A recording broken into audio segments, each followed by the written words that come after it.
Saudara, kita ke informasi selanjutnya. Kerusakan helikopter menyebabkan tertundanya pemindahan jenazah Gabriela Meilani, tenaga kesehatan yang jadi korban serangan kelompok yang disebut TNI sebagai kelompok separatis teroris atau KST di distrik Kiwirok, Pegunungan Bintang, Papua.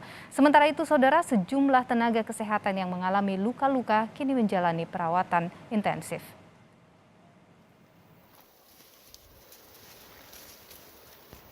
Proses evakuasi jenazah Gabriela Meilani tertunda akibat helikopter yang akan membawa jenazah ke Jayapura rusak ditembak kelompok separatis teroris.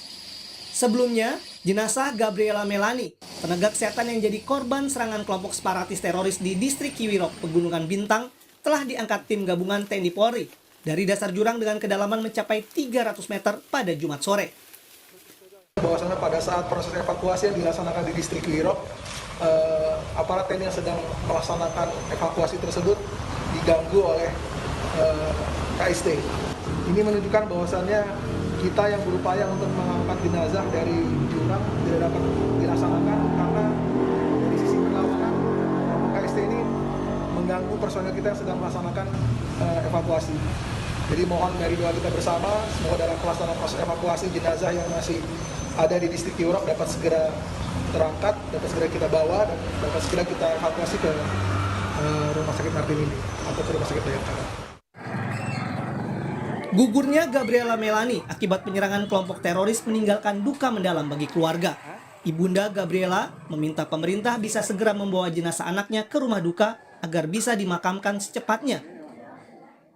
Kami sangat berharap untuk sesegera mungkin anak kami dievakuasi ke Jayapura karena kami sudah sekian lama menunggu untuk melihat jasad anak kami supaya kami bisa menyemayamkannya baik-baik. Sejak upaya-upaya baik itu dari pihak TNI ataupun Polri atau instansi terkait, kami berharap supaya sesegera mungkin. Anggota Komisi 1 DPR TB Hasanuddin mendesak pemerintah menjamin keselamatan tenaga kesehatan di Papua. Hal ini mesti segera dilakukan karena kelompok teroris di Papua semakin brutal. TB Hasanuddin menyatakan, tenaga kesehatan dan fasilitas kesehatan seharusnya tidak boleh menjadi sasaran perang atau tindak kriminal. Sementara, sebagai upaya menangkap kelompok teroris yang menyerang tenaga kesehatan, Komandan Korem 172 Brigjen Izak Pangemanan mengatakan pihaknya akan menambah personel ke distrik Kiwirok, Pegunungan Bintang.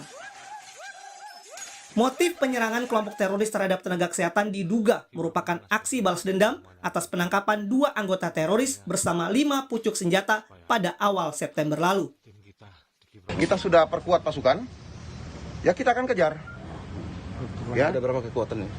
Kekuatan kita tambah 1 peleton. Dari Brimob juga mereka akan tambah kekuatan, mungkin juga 1 peleton juga. Ketika tenaga kesehatan ini kemarin mereka tangkap dan mereka kumpulkan di satu tempat, mereka paksa untuk bicara dengan pimpinan yang ada di Jayapura agar membebaskan 2 orang yang ditangkap di Batom dan kembalikan 5 pucuk kami. Itu tuntutannya. Sebelumnya, penyerangan dilakukan kelompok teroris terhadap 11 tenaga kesehatan di distrik Kiwirok, Pegunungan Bintang, Papua, Senin lalu. 1 tenaga kesehatan gugur, 1 tenaga kesehatan hilang, dan 9 lainnya mengalami luka-luka. Pencarian masih dilakukan terhadap 1 tenaga kesehatan yang hilang. Sementara, telah dievakuasi ke Jayapura, 9 tenaga kesehatan yang mengalami luka-luka kini menjalani perawatan intensif di Rumah Sakit Martin Inde. Terapi psikologis juga diberikan bagi para tenaga kesehatan yang menjadi korban penyerangan kelompok teroris. Tim Liputan, Kompas TV.